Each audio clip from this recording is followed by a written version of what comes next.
Sitarama farm house 2లో trial run విజయవంతమైంది. భద్రాద్రి కొత్తగూడెం జిల్లా ములకలపల్లి మండలం పూసుగూడెంలోని వీకే రామవరం వద్ద Sitaram project pump house phase 2 విజయవంతంగా ట్రయల్ రన్ పూర్తయింది. ఈ మేరకు గోదావరి జలాలు దిగువకు విడుదల చేశారు అధికారులు.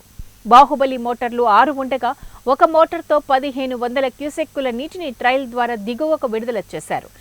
ట్రయల్ రన్ కోసం గత 10 రోజులుగా అవిశ్రాంతిగా పనిచేసింది ఒక జపాన్ టెక్నీషియన్తో పాటు చైనా అనుబంధ టెక్నీషియన్ల బృందం. ట్రయల్ రన్ విజయవంతం కావడం పట్ల హర్షం వ్యక్తం చేశారు ఇరిగేషన్ అధికారులు. ఇప్పుడు లేచింది లేచింది